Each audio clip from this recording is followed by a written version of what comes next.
Ketua Umum Golkar yang katanya tetap akan maju Pilpres meskipun survei-survei menunjukkan, dan saya tahu ini survei internal juga angkanya nggak jauh-jauh, hanya 0,3% gitu ya yang terakhir disebutkan.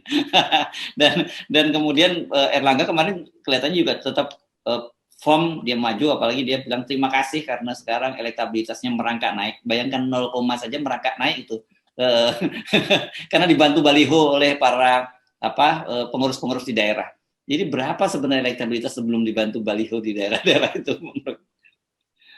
Jadi bayangkan orang yang startnya harusnya minimal 7-8% itu kan. Kan dia adalah tokoh Golkar, menteri lagi. Kalau elektabilitasnya 0, sekian itu artinya memang nggak pantas. Kalau orang biasa oke lah itu siapa namanya ini Mardigu mungkin lebih dari itu tuh startnya kan. Apalagi kalau diwawancara oleh FNN tuh. Jadi kita bayangkan tokoh politik yang memimpin partai besar cuma 0,3 dan masih menganggap bahwa oh ya itu kita mau maju. Mak dek jantung ini ketika Om Rocky ngomong tadi. Dia itu punya lidah api. Kalau ucapannya sudah terlontar, ntar nyalon beneran dan jadi itu si Mardigu. Bagaimana Om Rocky? Lah kan repot para all mind. Menurut pendapat saya pribadi nih ya, seperti nanti di tahun 2024, perpolitikan itu bukan masalah calon atau individunya siapa lagi deh. Yang lebih penting adalah konsep bernegaranya dan siapa saja tim di belakangnya yang mendukung dirinya. Kita mencontoh negara demokrasi Amerika.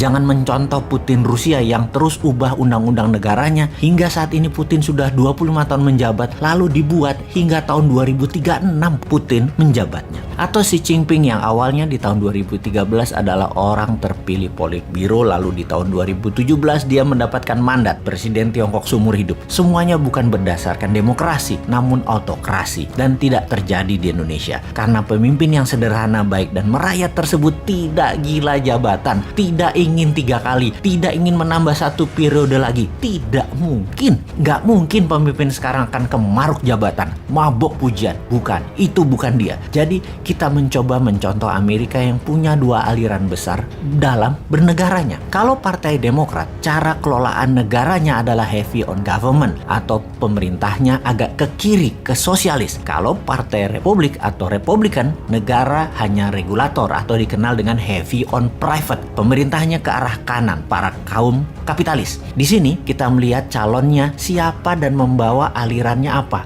Kalau Partai Demokrat pasti naikin pajak, namanya juga sosialis. Kalau Partai Republik pasti turunin pajak, namanya juga heavy on private atau swasta. Kembali ke komen Om Rocky, maka 7 presiden yang telah lalu ditambah 10 calon yang ada di pajangan 2024 adalah model kiri, model sosialis. Dan untuk pertama kalinya ada calon si Sontoloyo ini yang dari kelompok New Mind menggagas ke arah kanan, heavy on swasta, ke arah pajak turun dan ke arah membela UKM 100%. Jujur, belum pernah ada. Jadi bagaimana kalau konsep New Mind didiskusikan terlebih dahulu? Kalau memang tidak diterima, ya buat apa dimajukan? Bener nggak? Sontoloyo apa pantes? Itu harus dibongkar dulu. Sungguh, di setiap pejabat negara atau pemimpin negara pasti punya genre atau aliran di dalam mengelola ekonomi negaranya. Ada negara liberal, sosialis, kapitalis ala Amerika, sosialis kapitalis ala Tiongkok, dan banyak lagi yang dimodif sana-sini sesuai dengan keilmuan pejabatnya. Kita coba fokuskan. Dalam pemerintahan yang sudah berjalan 3 presiden terakhir di Indonesia ini atau 20 tahun terakhir ini, posisi ekonomi bernegara masih mementingkan upper of pyramid atau elitis. Ini membuktikan bahwa di sisi ekonomi 3 pemerintahan terakhir mengadopsi sosialis elitis ala Partai Demokratnya Amerika dan ala komunis Tiongkok. Jadi dari kacamata awam, kita lihat para calon 2024 mulai dari oposisi, juga incumbent termasuk Pak Jokowi yang katanya sangat minat menjabat 3 kali walau saya katakan nggak mungkin karena beliau orang baik dan tidak rakus jabatan.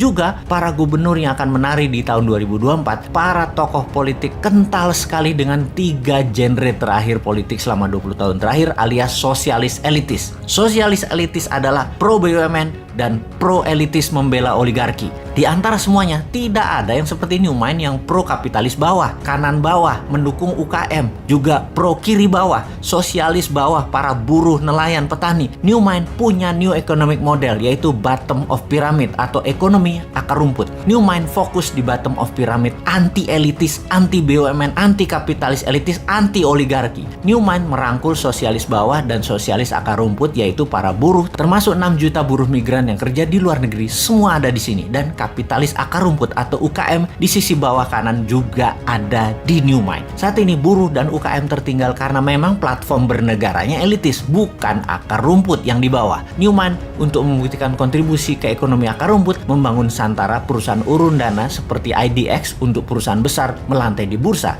UKM melantai di Santara, sama semua aturannya, hanya saja ini untuk UKM. Itu sedikit kontribusi dari sisi swasta membuktikan MMT bukan hanya teori tapi bukti nyata. Jadi inilah yang harus didiskursuskan, diwacanakan, disiapkan bangsa dan negara dalam periode ke depan untuk memutuskan, untuk berani mencoba sesuatu yang baru seperti mengambil MMT, mengambil New Mind yang beraliran bottom of pyramid, ekonomi akar rumput, sosialis kapitalis akar rumput. Beda dengan 7 presiden yang menjabat yang lalu. New Mind heavy on private, membela swasta, UKM, buruh, petani, dan nelayan. Atau tetap mau dengan old mind yang berhutang dengan IMF dan FDI-nya Tiongkok. Monggo dipikirkan dan diviralkan.